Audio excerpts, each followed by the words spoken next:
ನಿಮಗೆಲ್ಲ ಗೊತ್ತೇ ಇದೆ, ರೀಸೆಂಟ್ಲಿ ನೀಟ್ ಎಕ್ಸಾಮ್ದು ಪೇಪರ್ ಲೀಕ್ ಆಗಿ ಕ್ಯಾನ್ಸಲ್ ಆಯ್ತು. ಸೊ ಇದಕ್ಕೆ ಯಾರು ರೆಸ್ಪಾನ್ಸಿಬಲ್ ಅಂದ್ರೆ ಗೌರ್ಮೆಂಟ್ ರೆಸ್ಪಾನ್ಸಿಬಲ್.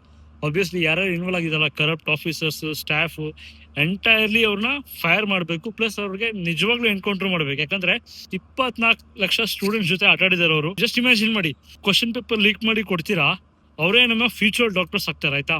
ಸೊ ಹಾಗಾಗಿ ಕೆಲವು ಡಾಕ್ಟರ್ಸ್ಗೆ ನಾವು ಏನಾದ್ರು ಅಕ್ಯೂಸ್ ಮಾಡಿದಾಗ, ಬ್ಲೇಮ್ ಮಾಡಿದಾಗ, ಹೇಳಿದಾಗ ಎಲ್ಲ ಸ್ವಲ್ಪ ಜನ ಅಫೆಂಡ್ ಆಗ್ತಾರೆ. See, there are good doctors, there are bad doctors, ಆಯ್ತಾ. There are good coach, there are bad coach, there are good humans, there are bad humans.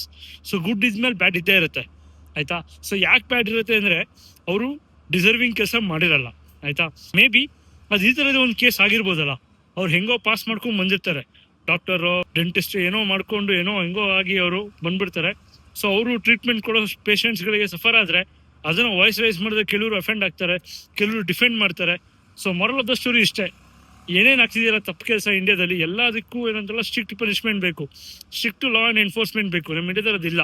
ಯಾಕೆ ಹೇಳ್ತಾ ಇದ್ದೀನಿ ಅಂದ್ರೆ, ಎಜುಕೇಶನ್, ಹೆಲ್ತ್, ಸೇಫ್ಟಿ, ಈ ಮೂರು ವಿಷಯದಲ್ಲಿ ಗೌರ್ಮೆಂಟ್, ಯಾವುದೇ ಗೌರ್ಮೆಂಟ್ ಆಟಾಡಬಾರ್ದು, ಆಯ್ತಾ.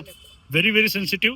ಈ ಮೂರು ವಿಷಯದಲ್ಲಿ ಕಾಂಪ್ರಮೈಸ್ ಆಗಂಗೆ ಇಲ್ಲ, ನೀವು ಅದ್ರ ಬಗ್ಗೆ ಆಟ ಆಡಂಗೆ ಇಲ್ಲ ಯಾರು. ಅಂಡ್ ಭಯ ಇಲ್ಲ, ಭಯ ಬರಬೇಕು. ಭಯ ಅಂದ್ರೆ ಹೆಂಗಂದ್ರೆ, ಸಣ್ಣ ತಪ್ಪು ಮಾಡಿದ್ರು ಇಟ್ಕೊಂಡು ಬಾರಿಸ್ಬೇಕು, ಜೈಲಿಗೆ ಹಾಕ್ಬೇಕು, ಇಲ್ವಾ ಎನ್ಕೌಂಟರ್ ಮಾಡ್ಬೇಕು, ಪಬ್ಲಿಕ್ ಪನಿಷ್ಮೆಂಟ್ ಕೊಡ್ಬೇಕು. ಇದು ಎಲ್ಲಿವರೆಗೂ ಬರಲ್ವಲ್ಲ, ಅಲ್ಲಿವರೆಗೂ ಜನ ಈ ತರ ತಪ್ಪು ಮಾಡ್ತಾನೆ ಇರ್ತಾರೆ.